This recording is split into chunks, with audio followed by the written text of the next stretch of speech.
Hey there, and welcome. If you've got your sights set on business school, then you are in exactly the right place. Today, we're doing a deep dive into the GMAT Focus Edition, the test that's basically designed to be your key to the front door. GMAT Focus Edition is not your old school standardized exam. It's a smart, computer-adaptive test. Now, what that means is the questions actually adjust to your skill level as you go. It gets harder if you're doing well, easier if you're struggling, which gives a super accurate picture of your abilities. Plus, it's shorter and laser-focused on the skills you'll actually need in the business world. You know, analyzing data, crunching numbers, and just thinking critically. Here's our game plan for this explainer. We're going to kick off with why the GMAT is such a strategic move.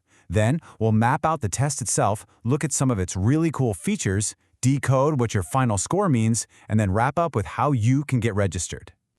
First things first, let's talk strategy. Because taking the GMAT isn't just about checking a box on an application. No, it's about giving yourself a serious competitive edge. So what does a strong score really do for you? Honestly, think of it like a Swiss Army knife for your application. It makes your whole profile stronger, it can open doors to scholarships, I'm talking about serious money.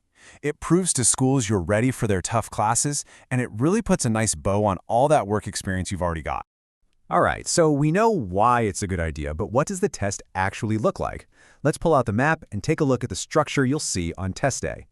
So here's the breakdown. It's split into 3 core sections. Each one is a 45-minute sprint: quantitative reasoning, verbal reasoning, and the brand new data insight section.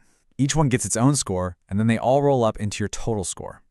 And get this, the entire test is just 2 hours and 15 minutes long. That is a huge plus. It means you can stay sharp and focused from start to finish without hitting that wall of mental exhaustion you get with longer exams. Let's zoom in on that quant section for a second. It's all about the practical stuff: arithmetic, algebra, and problem solving. And here's the best part. Look what's gone. You don't have to stress about obscure advanced geometry or memorizing tons of complicated formulas anymore. The focus is on solving problems you might actually encounter in the real world. And it's the same story for the verbal section. It's been streamlined to focus on what business leaders actually do, understand complex arguments and think critically about them. Those super intense grammar drills on sentence correction, yeah, they're a thing of the past. And now for the real game changer, the data insight section. This is brand new, and it's designed to mirror the exact kinds of challenges you'll face at work. We're talking analyzing charts and tables, pulling information from different places to form a conclusion, and figuring out if you even have enough data to make a call. It's incredibly practical. Now, the GMAT Focus isn't just a smarter test, it's a system packed with smart features to help you do your best.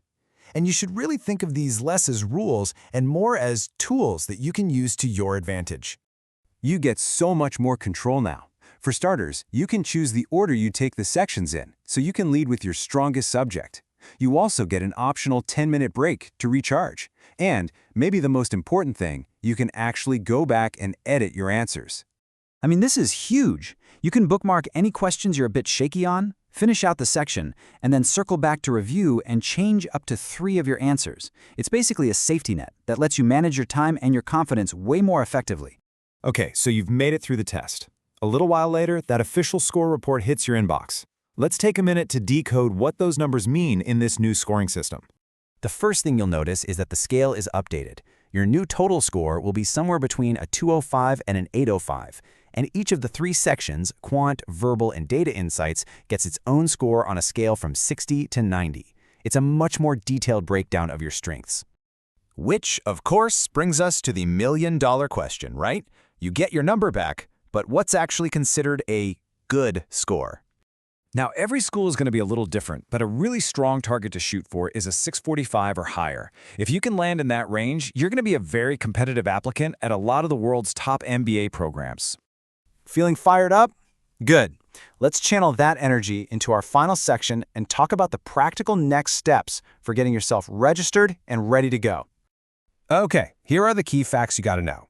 Basically, anyone aiming for grad school can take it. You get up to 5 shots at it in a 12-month period, and your scores are good for 5 full years, which gives you a ton of flexibility for when you apply. And maybe the best news of all is just how accessible it is. The test is offered all year long, all over the world, and you can take it either at a test center or online from home. You can absolutely find a time and a place that works for you.